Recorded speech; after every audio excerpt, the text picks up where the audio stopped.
Hey everyone, it's your favorite gentleman, Marcus Norman of Gentleman Style Podcast Show. And today we have an incredible guest. This is a historic moment. We are going to be talking about, this is the first ever time we are actually going to be able to have a professional talk about owning laundromats. I'm so excited to deep into the sauce. He can't wait. He's backstage. You all are in tune for a very special episode today. Don't want to miss 1 second of what this gentleman has to say. Here we go.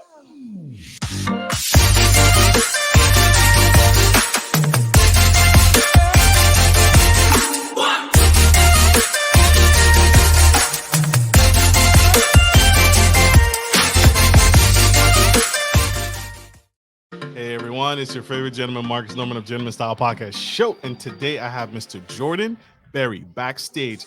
This man is the true blue legend. He's here to spill some tea, can't spill all the tea, but some tea, some great tea on business ownership, cash flow, and investing, and his story on how he got into, him and his family got into the laundromat business. He's going to talk about the pros, the cons, and everything in between, and everything that you want to know, I want to know. And I'm going to be a little selfish this episode. This man is not your typical success story. It's not going to be, success overnight, but it's going to be hard work overnight. And this man, I couldn't think of a better guest. I was so excited when he responded to me. I was like, oh my gosh, fingers crossed. It's like getting your favorite celebrity. So without further ado, help me welcome to the stage the incredible Mr. Jordan Berry. Hey. Man, you know how to pump a guy up getting on the show, man. Now I'm like super excited. It's like embarrassingly excited to talk about laundromats right now, but I appreciate that. Thanks for having me on, man. No, you did the work, sir. You deserve everything. It's your resume. You are a true phenomenal. And you're doing something that I like to really dive deep into. And I think it's a new era. It's a new age. It's what is happening and we don't even see it. You are actually in a space that everybody wants the tech business. Everybody wants the fancy blockchain technology business, but you're doing something that's always been around, always been here. And I got to ask, when did it start? Why laundromats? Because you have an incredible mind. You could do anything you want to do. Why the business of laundry? How did you get there? Well, first of all, you're starting to sound like my mom, telling me I have an incredible mind and stuff. Nobody else tells me that. So I appreciate that. So a little bit of my background is I was a pastor for 15 years, youth pastor and a pastor for almost 15 years. And I've got a couple kids. I'm married. And when my kids were young, it was just time to take a hiatus from doing vocational ministry. And so looking for a different path, doing ministry, being a pastor, you're delving into a lot of heavy emotional stuff with people a lot. And it was just draining and, again, young kids and stuff. So we're looking for something, a direction that I could pivot to in order to, free up some time with the kids, be a little bit more of a help around the house for my wife. So I have a great idea. So we live in Southern California here, and I thought, why don't we do this? Our kids are young. Let's rent out our house here in Southern California. Let's take the money we have in the bank. Let's go buy a condo on the beach in Hawaii and live there until our kids are school age. And then if we want to, we can come back. Net gain condo on the beach in Hawaii, which I thought was genius. And my wife said we could do that, or we could buy a laundromat. So that is my foray into that. So the question I get all the time is, why did your wife say that?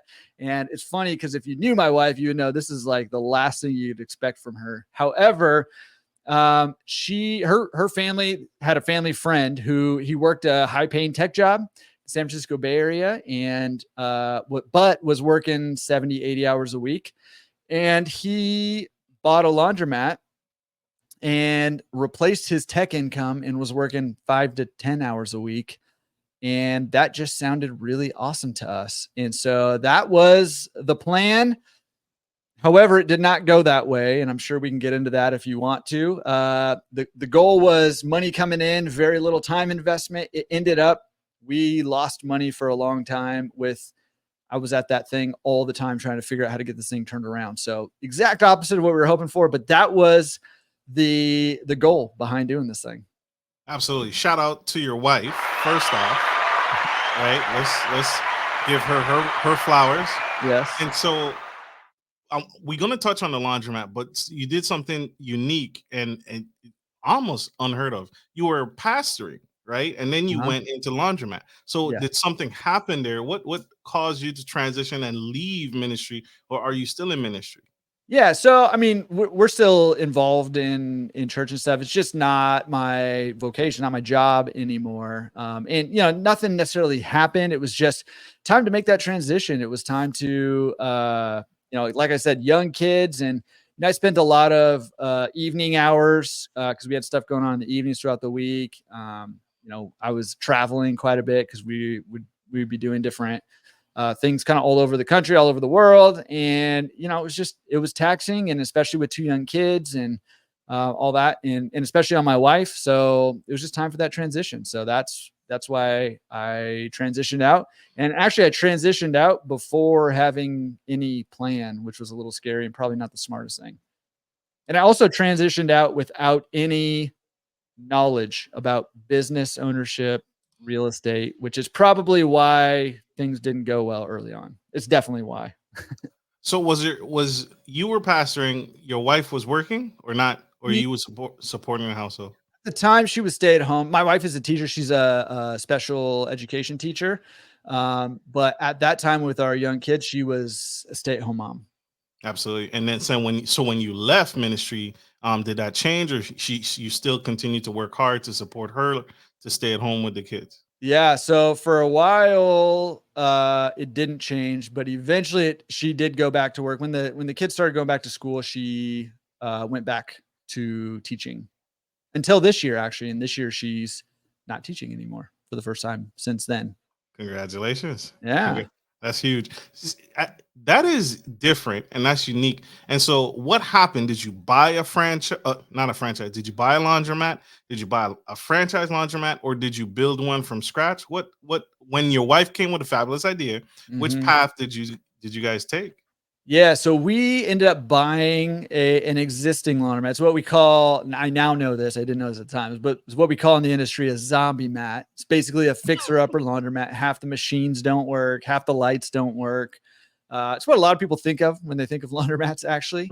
And we bought that with the intention of putting all new machines in, renovating the place, cleaning it up, and growing that business. And so there was what happened? Was this a friend, a family friend, an abandoned laundromat, like you bought it from an owner? How'd you find it?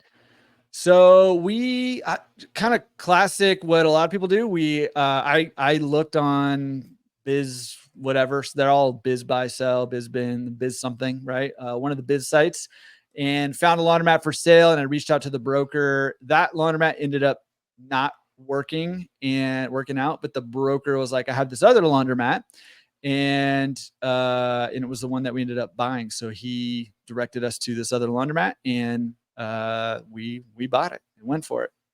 Can you share any numbers? How much did it cost? Yeah. How much did you work the deal down? Did you talk them down? Yeah, we did. Okay, so it's been a little over a decade, so I'm going to do my best here. I want to say they were asking somewhere in the neighborhood of 110. Okay. We in 110,000. We ended up buying it for 65-ish, or 70, something like that, and we paid cash for it. And then we put in almost all new equipment in there, washers and dryers. And so again, this was like a decade ago. So I want to say it was somewhere in the neighborhood of $150,000, $175,000 worth of equipment that we put in there. And then we financed that equipment. And one good thing about laundromats is that you can oftentimes you can get 100% financing on things like equipment. So we did 100% finance that equipment there and paid for it over 7 years, I think. Huge. This is tea. This is the tea I've been talking about. I told you I've been looking forward to this all week. Oh my gosh. So that's huge. You purchased, you talked them down because you obviously did your walkthroughs and inspections, right? And Yeah. saw that there was some Well, deficiencies with this laundromat. Why was yeah. he selling? He was tired of the business, or It was a lady. So listen, I'm gonna just give it to you here, straight raw how it was. Like I said, I didn't know anything about anything. So the broker, it was a lady who was selling no it. chaser. The broker said, listen, we don't really need to do due diligence. We know this thing's basically just breaking even. It's not making money. We're going to come in and put all new stuff in there. So we don't really need to do any due diligence. Well, that made a lot of sense to me at the time. Don't do your due diligence no matter what, people. Just there's a good lesson for you. It's an expensive one for me. But so we didn't do that. And it turned out it wasn't breaking even. It was losing a few $1,000s a month. And this, I don't want to like scare anybody, but just the reality of my situation was not typical, but this particular laundromat was in East Los Angeles, a little bit of a rougher neighborhood. It had become gang territory, gang turf. And I literally was in a gang war, a turf war with a gang. So it was all kinds of, here I am with two little kids thinking I'm going to be making boatloads of money for very little effort. And I'm here working all the time and literally trying to reclaim this business back from the previous owner had just kind of let it go and didn't want to deal with it and didn't know how to deal with it. And so we took it over. That's why they cut such a quote unquote deal on that thing. So so it was rough. It was For, rough. for sure. In the middle of a gang war, y'all. He did all of this while fighting crime, like Dark Knight. Are you handy at all? You said you was in there a lot. So are Yeah. you handy at all? Were you in there doing the work? Were you in there just trying to prevent the rival gangs from breaking in or prevent theft or vandalism? Why were you working so much in this laundromat? Yeah. So we put in almost all new machines, so there wasn't a whole lot of machine maintenance to do. I am handy. You don't have to be, by the way, to be in this business, but I am pretty handy. And I did do some of the renovations myself, while I was there. But a lot of it was, this was an unattended laundromat. So somebody would just come in for an hour or two a day to clean the place up. And then the rest of the time, nobody was there. But what I realized was if nobody's there, it attracts the people that you don't want to be there. So I ended up having to just kind of be there more often to make sure the right people felt good and felt comfortable coming there and staying there and doing their laundry there, and the wrong people felt uncomfortable enough to not come and hang out and stay there. And so it was it's just kind of how it turned out with this particular laundromat. And again, don't want to scare anybody. However, I think it does mean something that I went through the experience that I did. Literally I probably lost six figures over a few years there. And it was rough. There were some like really dark times. However, I think it should mean something that I'm still here on the podcast today advocating for laundromat ownership and talking about how it can take you to financial freedom, despite everything that I've gone through, losing a bunch of money. And again, the gang thing, that is anomaly. That's not normal. But it is Sure. just part of my story. How long? How many hours you working now? How many hours you putting in now? Maybe 5 a week. Most of the time I spend, again, I'm here. I live in Orange County. Laundromats are in LA. So I spend more time on the freeways going there and back a lot of times than I do at the laundromats now. So But that so was let not the case early on. Yeah, so that's huge, y'all. That's why. Thank you for that. I wanted to point that out. From being there almost all the time to now spending less than 5 hours or less a week. Including your commuting time because it's long distance.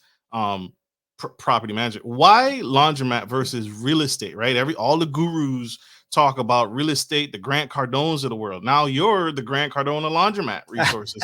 So like, what do you feel like the difference is, and why not do real estate instead of laundry? Yeah. Well, first of all, I mean, I got to get my private jet before I'll let you call me the Grant Cardone of Laundromat. So I'll work on that one, and then I'll let you call me that.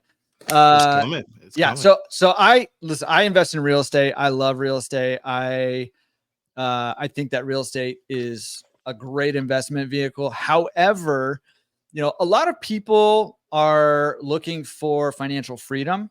A lot of people are looking to replace their income from their 9 to 5. I literally just got off a call with the guy who's trying to, replace his income and was wanting to know if he can do that with laundromats. And all that comes down to cash flow, right? And when it comes to cash flow, the average real estate investment cannot touch the average laundromat when it comes to cash flow. So on average, a laundromat should return about 20 to 25%. And that's unleveraged. That's without using a loan. So once you leverage it properly use a loan, that number can go up pretty significantly, 30, 40 plus percent of return on your cash on cash return on your investment. So it's, if your goal is financial freedom, if your goal is replacing your 9 to 5 income, if your goal is cash flow in any way, something like a laundromat, a business like a laundromat, oftentimes is going to give you a much quicker path to achieving those goals than real estate. Now, the benefit I call, there's what I call the wealth tripod, right? It's cash flow, equity, and tax advantages, right? Now, laundromats have all three of those. The cash flow is where it really stands out. Tax advantages are pretty good, and equity is good, but it grows a lot slower than real estate typically. And it's because it's a higher cash flowing asset. So when you compare owning a laundromat with real estate, you get the best of all three of those worlds, and it can really help you accelerate your wealth. So I do advocate investing in real estate. Listen to the Grant Cardones and the real estate gurus, to an extent, and invest in real estate. I'm a huge fan of that. However, if you have cash flow goals or financial freedom goals or leaving your 9 to 5 goals, you've got to chase you've got to chase the cash flow first, and you're just going to get a much higher return on your investment most of the time with something like a laundromat than you do with real estate. So that's why.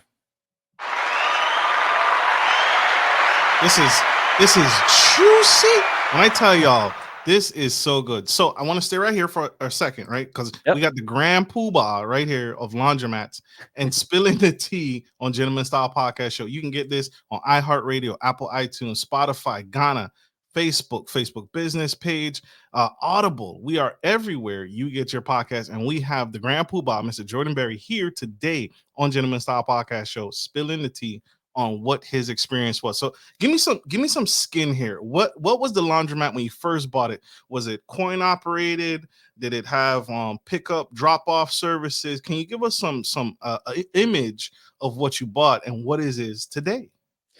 Yeah. So, I mean, it was coin operated, no pickup and drop off, no, pickup and delivery, no services whatsoever.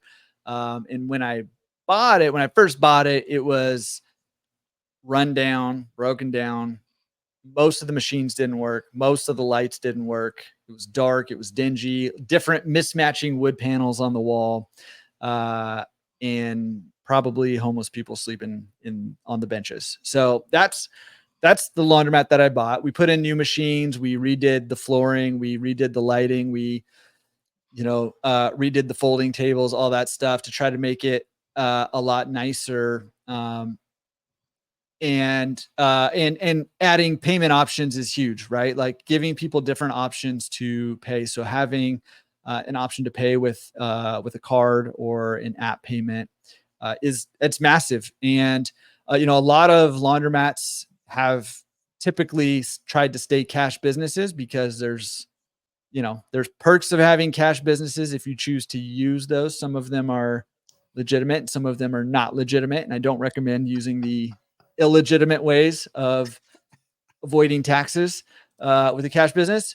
Some people do. But really, in my view, the advantages of adding a digital payment option are they far outweigh any of the negatives in terms of money being trackable and stuff like that, right? So you open your pool of buyers to a lot more people, and you remove a lot of friction for a lot of people. For a lot of people, it's I don't really carry cash personally, hardly ever anymore. I know some people do, and a lot of people don't, right? And so if you have a coin operated only, there's a friction there where you have to go get cash or quarters, or you got to bring the cash to the laundromat to the change machine and get quarters, and then take the quarters and put them in one at a time. And it's just a lot of friction, right? And so, as any kind of business owner, if you can remove friction, make things easier, make things more convenient, it's just going to be more valuable to your customer base. So, adding those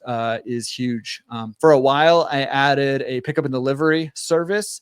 However, it was around that same time where I started, my podcast and my platform, and that started taking off real fast as people started getting more and more interested in laundromats. And I got to a point where I had to sort of choose between the two. And I just love talking to people like you. I love trying to help other people achieve their goals as well. And so I eventually shut down the service side of the business of my laundromats and ended up focusing more on that. But I did run that for a little while, and it can be that was pre-COVID, and COVID and after, the service side of the business has just been blowing up all over the place. So it's really lucrative to get into that. So it was lucrative to add the pickup drop off services. But just due to timing and what you were doing at the time, you couldn't dedicate focus to both at the same time. But it was making money.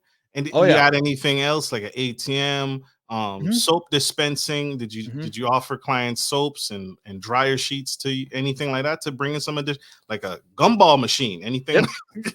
Yeah. Oh, sad story on the gumball machine. So my son, who at the time was maybe like 8, he actually saved a bunch of money and he bought a commercial gumball machine. And so I built him, his name's Noah, and I built him a little sign that said Noah's Gumball Land. And my buddy built him a stand that we bolted into the concrete there. And we did a little opening ceremony for his gumball machine business.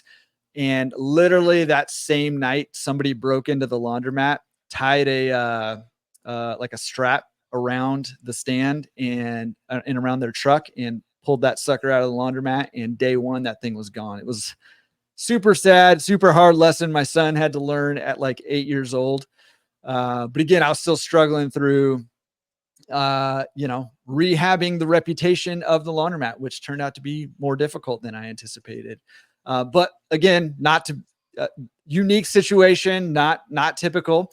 However, yeah, I mean, I was on a side hustle podcast at one point, and I was like, laundromats are kind of the ultimate side hustle because they're kind of a side hustle where you can run them that way if you want to, but they also can have a bunch of side incomes within the side income, right? So yeah, we had vending machines, we did snacks, we did sodas, we did like soaps, detergents, dryer sheets, all that stuff. One of my laundromats had a little convenience store basically. So we sold, all the snacks, sodas, detergents, all that stuff. We did ice cream, we did frozen burritos that we microwaved, we did candies, we did, all basically a full-on convenience store minus liquor. We didn't have liquor because it I was was about across to the street from say. the high school. You can, but it's across the street from the high school, so it was not a liquor area.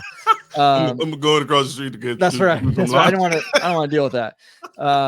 But yeah, so we had massage chairs, we've had ATMs, we've had gumball or toy machines, video games, we've had water purifying machines. So there's all kinds of different things that you can kind of add into that. You just want to make sure that you don't get too carried away and you keep the main business because your real moneymaker is the washers and dryers. So you don't want to give up space, time, energy for some of these ancillary offerings and neglect your main business. That's the only kind of thing you want to be aware of. So this is huge. Oh my gosh, this is huge. So multiple streams. He mentioned it earlier, y'all. Cash flow, right? Mm-hmm. Listen to all the different income streams, but again, the biggest moneymaker was the washers and dryers. That was it. All washers and dryers you put in, or just washers that need to replace, or everything? You knocked out the whole thing. We've done, yeah, we did all of it, multiple laundromats, right? So we've done all of them pretty much. Yeah. And you transition from coin to now swipe card washers and dryers. Hybrid. So hybrid model is you pay with either coin or card. Yeah. Either one. And actually if your goal is to scale, like to multiple locations, eventually you're going to want to transition to a digital payment only. I think probably around 5 or 6 laundromats is probably your max that I would recommend accepting coin. Once you kind of get beyond that, you're just spending all day, every day driving around to your different laundromats, collecting quarters, and it's not worth it anymore. So That sounds like a hassle. And so yeah. so in the beginning you had a hybrid model machines, and then as you graduated and got more, how many locations do you have now? So actually I'm back down to 1 right now, but the reason that I'm back down to 1 is I've been offloading the laundromats that I personally have been operating because the goal is to go out and roll up a portfolio of these guys, and I've got some investor backing, and that's sort of the trajectory I'm heading towards right now. So you're looking for capital to purchase bigger laundromats. Did I understand that correct? Yeah. So yeah, I mean, I've got some capital partners, and yeah, we're trying to go get bigger and more of them. Yeah. Go.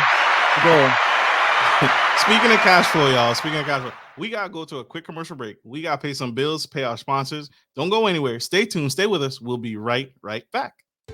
Are you a local business looking to offer your customers easy access to cash without having to travel miles?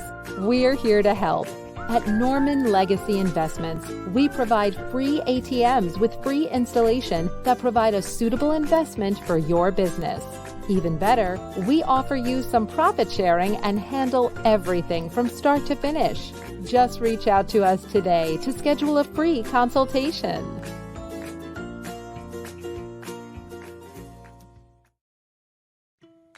Baby Gear Services DMV specializes in high-quality baby gear rentals in the Maryland and DC metro area. We have a wide range of baby gear items for rent, including wooden cribs, car seats, high chairs, and more. We also offer seasonal specials and free delivery.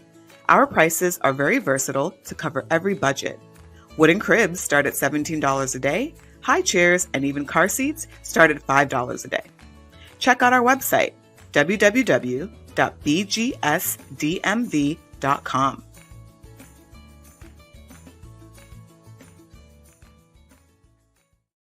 We are back to the Gentleman Style Podcast Show, and we have the Grand Poobah, Jordan Berry, laundromat guru, expert, growing, killing it, spilling the tea all over this episode. I am pumped. You all, if you missed anything that he's laying down on owning a laundromat, the pains, the gripes, the worries, and now where he is today, you guys gotta scroll back, check him out. He's absolutely phenomenal. Him and the family.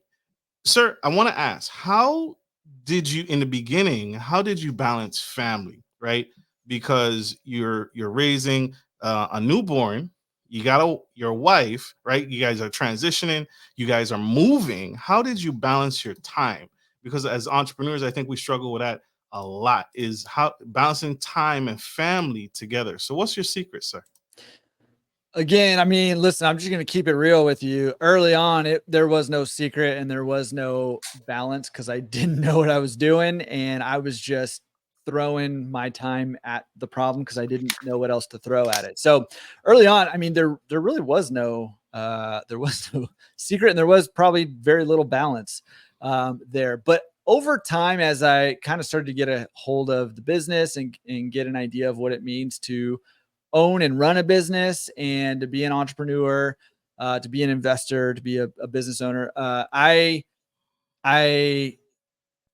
started to remember, which I had forgotten because I was just, when you get like all wrapped up in your problems, sometimes it's just, you get tunnel vision right at your problems. Right. For sure. And I lost track of, we own real estate, we own businesses, we buy investments, you invest in 401k or stock market or bonds or whatever you're putting money into, right? We do that in order to help us build the lives that we want to live, we don't, the goal is not to build our lives in order to, service those things. Right. And True. so, having that perspective shift and getting a little bit of space and breathing room to have that perspective shift. Yes, I do want to obviously run the best business that I possibly can. I do want to serve my customers and my community as best as I possibly can, but I can't lose track of one of the reasons that we even bought the laundromat in the first place was to give me more time with the family. Right. And so part of the secret is just letting go of things that feel essential, but that aren't essential, and having the wisdom to figure out what those things are. And honestly, early on, that is really difficult to decipher. And I think that's where, things like your podcast and what you've got going on, and other people who've been in the shoes that, whatever direction you're trying to go, to having some outside eyes into your life and into your business and into your goals, having all that, having somebody to help you kind of navigate all of that is huge. Right. And to say, hey, are you spending time with the family? And I'm like, I can't do that because of XYZ. That feels super urgent, feels super important, but in reality it can wait a little bit. Right. Mm. And remembering what's the most important thing, right?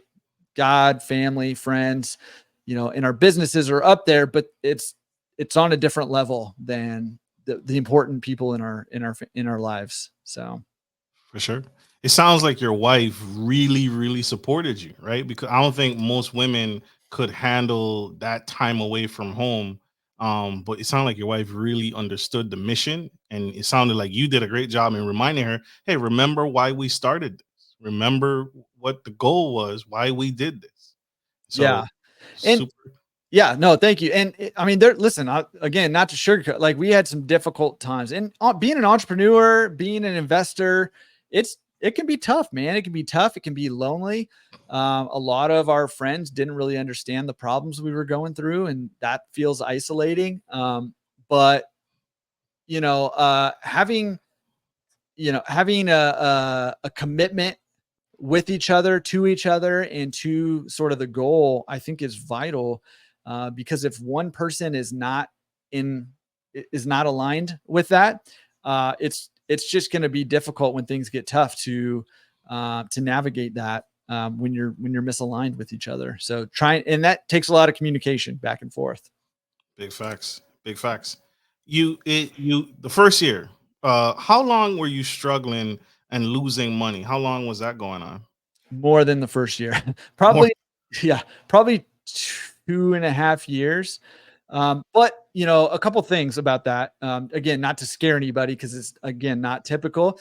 But a couple things. So number one, there weren't really any resources. This was over a decade ago. There really weren't any resources out there to help. Now there's a lot more. In fact, the whole platform I put together was because I couldn't find the resources that I needed. So I was like, well, I'll just build it mostly for myself initially, so that I could learn how to be a better business owner.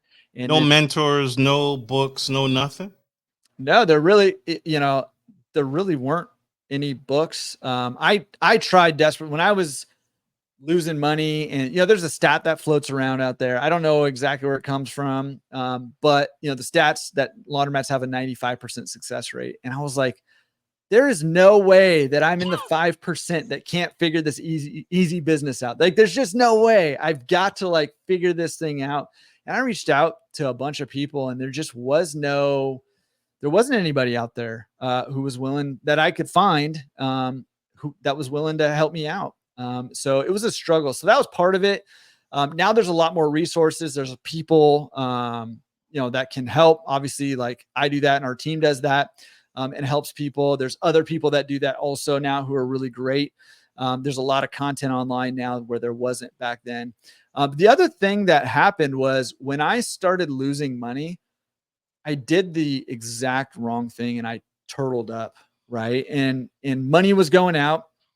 And when money's going out, the only way to reverse that is to either get more business coming in, or to charge more. Like you got to have more money coming in. Like that's the only way to turn that around. Or sometimes you can reduce expenses, but I was running really lean already and still losing money. So you got to get more money in, but I turtled up and I was too scared to put more money out to invest in marketing and promotions and things like that to try to get more people in because money was going out, and it just exacerbated things and made things kind of spiral down like that. And that was a very expensive lesson to learn. So I relied on word of mouth, and word of mouth is great, but word of mouth can be very slow sometimes. So I focused on running the best business I possibly could. And it just took time for everything to kind of turn around and start to go in a positive direction. 2.5 years. Yeah. 2.5 years to turn it around, to turning a profit. And again, to protect my guest, he said this is not the norm. This was not a normal situation. This was not a normal purchase. Knowing what you know now, where would you say you should have, what would you do differently? Would you allocate funds less to marketing, more to marketing, flyers, postcards, door to door? What would you do differently with to that entrepreneur interested in buying a laundromat today? Where should they invest most of their time? Yeah. Well, and I say this all the time, and I genuinely mean it. If me back then could have had a 15-minute conversation with me now, it would have saved me 6 figures, right? Like, wow. All this stuff seems very obvious to me now. It was not obvious at all. I know your audience is probably a lot more sophisticated than I was at the time, so it probably seems really obvious to them, but it wasn't to me. And so, if it was me and I was doing it over again, I would just find a different location. That's what it would come down to. But in terms of if I was in that situation again, when you're in a situation where you're losing money, the clock is ticking. So it's time to just go all in or cut your losses and get out. So, I wasn't ready to cut. I mean, part of the reason I kept it and hung in there, I don't want to seem like some kind of hero that persevered. Partly that was true. But also partly I was scared and I didn't know how to get out of it, frankly. But I would have just gone all in. Like, I think I needed to go all in. And I was sort of like him and Han a little bit. I didn't go into the marketing. I'd probably go so far as to, invest in some marketing. I'd probably go so far as to go knocking on all the apartment doors that were around the laundromat and just say, hey, come check out the laundromat. We put a lot of work into it. It's different than it used to be. Here's a free wash. Bring this coupon with you. I'll be hanging out there and I'll give you a free wash or whatever. And done the things that are not scalable, that are not passive, right? I went in with this mindset that this is going to be totally passive. And the reality of it was, because of the situation I found myself in, it wasn't passive, and I would have just gone for it. Or the other option would be, hey, cut my losses, go try something different. When were you able to hire your first employee, or did you ever hire an employee? Yeah. When did that transition happen? At the 2.5-year point? Yeah, no, before that I hired somebody. So at some point, I don't remember exactly how far it was, maybe a 1.5 years in or so, I hired somebody to come in for 2 hours a day to clean the place up and work through that. So that was, before I hit that profitability mark, I brought somebody in. One of the benefits of all of this is that while I was at the laundromat, I started listening to podcasts, and I listened to a ton of business podcasts, real estate investing podcasts. I was learning a ton and growing. And part of that whole process for me was going through that struggle to learn those lessons, but also there was a ton of time of educating. I went to college, at that laundromat by listening to podcasts and audiobooks and things like that. So the fact that you have this podcast here is huge for anybody listening to it, because this is like free college for people, right? Listening to your episodes is free college for people that can help them go farther, faster than they could on their own. He's talking to you all. You guys are awesome. You guys make this super powerful, super dope, super dope. So thank you, Mr. Jordan. Thank you for that. And thank you for speaking to us and sharing in that way. I'm about to purchase a laundromat. You said it. Hey, just you should have went with a different location. But what things should I look for when buying a laundromat? Is it making sure the washers and in that goes into the valuation of that laundromat? Making sure the washers and dryers. That's my biggest revenue stream. What else should I be looking for when considering a laundromat to purchase? So there's two different methods to purchase here. You've got your zombie mat, your fixer upper laundromat.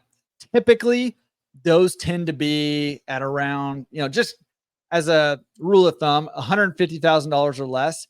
I generally assume those laundromats are really not making much money, if any money at all. And those would be like fixer upper laundromats. So the way that you value those, it's a little bit art and a little bit negotiation.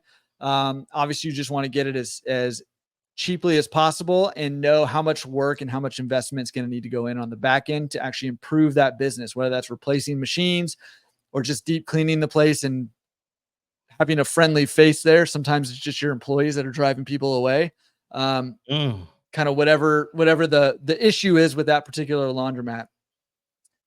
But for the majority of laundromats, you're valuing the laundromat based on 4 numbers. Okay. So the first number is the cornerstone of the value of a laundromat. That's your net operating income.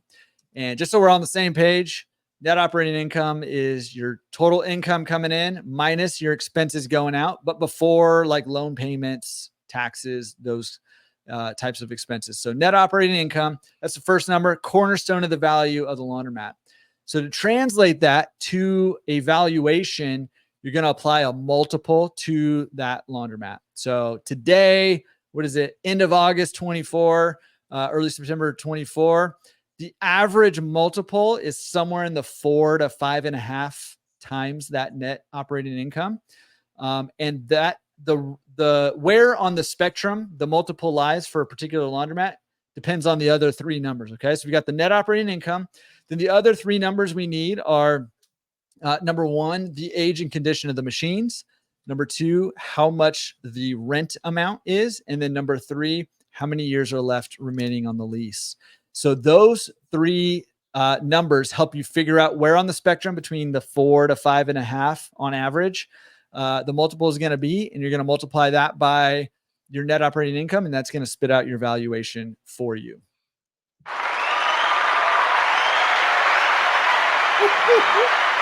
Wow. Sauce. Nuggets. This is the sauce right here, right now on Gentleman Style Podcast stage. Sir, this is phenomenal. What do you see in the future? What do you got coming down in the pipeline? What's in store? What's next? You mentioned real estate is a part of you and your family's portfolio, and you've sold off your personal stuff that you were managing to do something bigger. What's next? What you got planned? Yeah, for me. So, So, I mean, the plan is to go out and buy some portfolios, some larger portfolios of laundromats. That's just kind of where I'm at personally. However, if you're looking to buy your first one, like there is no shame in going to buy, that $100,000, $200,000 laundromat, getting some cash flow rolling. One thing that I say is, if you get your foot in the door, a lot more doors open up for you. This is, I think, true in real estate, but also true here with laundromats. You've got a lot of options that open up to you. Deals tend to flow to you a little bit more. And, it's interesting being in a position where I'm talking about laundromats. I'm advocating, laundromats are a great way to hit financial freedom, replace your 9 to 5. They're a great vehicle for that. And being in a place where I've sold a lot of my laundromat assets. However, it's because that I think so highly of them that I want to go all in, kind of like what I was talking about with my first laundromat, right? It's like you either go all in or you cut bait and go try something different. And so, jumping in the deep end over here. Go all in. Do it, y'all. This has been an epic conversation. Mr. Jordan, you're my hero. This is incredible. This is the sauce, man. Mr. Jordan, 2 things.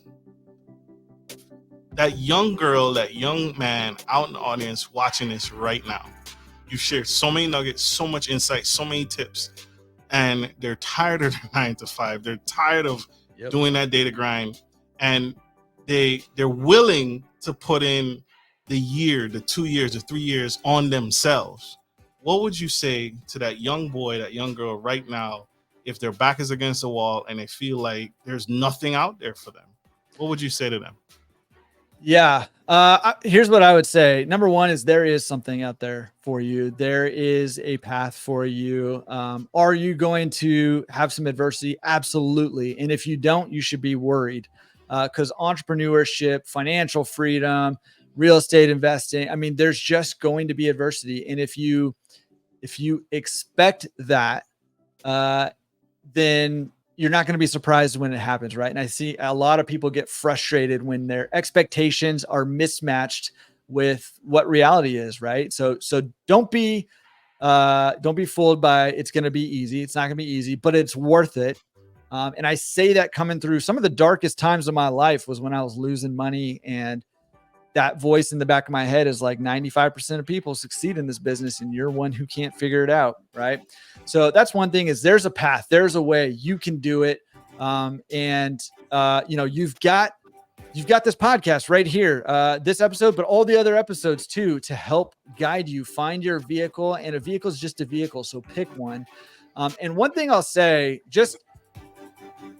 I think everybody needs to hear this at some point in their life. I need to hear this multiple times, probably a day, is if you hear and you listen to this podcast or this episode or another episode or other podcasts, you will have wasted your time if you don't pick something from those episodes and put it into action. The only thing that is going to help you achieve your goals is putting the knowledge into action, right? So don't get caught in that learning loop where you're learning, and you're not doing. The doing is what's going to help you achieve your goals. So if your goal is an extra $500 a month to help take pressure off the bills, or it's financial freedom, or you need $10,000 a month, or whatever your goal is, the only way to get there is to step out and take some action. Now, do it smartly, do learn, do stay educated, continue to learn, but you've got to learn and do, and learn and do, and learn and do.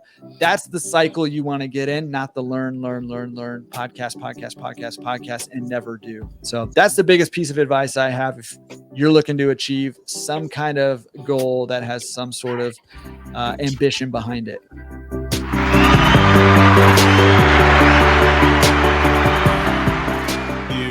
Huge. I got nothing. Drop the mic on that. Sir, how can people connect with you? How can my audience find you? Yeah. So laundromatresource.com. Laundromat Resource is the platform. We've got a podcast over there. We interview laundromat owners and other industry professionals. So if you're interested particularly in laundromats, it's worth a listen. Laundromatresource.com. There's a free course to help you get started over there. It's 3 lessons, super solid. I do a free webinar almost every single week. And, that course answers a lot of questions that come up through that webinar. And I've been doing that for a few years now. So it's a solid basics course over there. We're on YouTube, all the different platforms. You can find us on the social platforms too. And my email is Jordan, Jordan, like Michael Jordan. A lot of people confuse us. But Jordan at laundromatresource.com. For our audio listeners, he looks like Michael Jordan too. So yeah, exactly. If you want to see him, you got to go to the YouTube and check him out. Image. And our basketball skills are pretty similar, I'd say. Check him out, y'all. This is dope. Mr. Jordan, again, I want to say this to you publicly. Don't ever quit. We need you. I appreciate that. And Marcus, man, thank you for having me on the show. You, sir, are a gentleman and a scholar, and I admire both. Thank you all. And thank you all for tuning in to this incredible jam-packed hero of mine. We got to let him go. He has many more businesses to do and many more things to achieve and spend time with his family, which is why he started. Thank you all for tuning into the show. I hope this message has served you. I hope this helps you take you to the next level and get started. Like we end every show, take care of your friends, take care of your family, and always take care of business. This is Marcus, your favorite gentleman, and the grand poobah of laundry, Jordan Berry, signing off.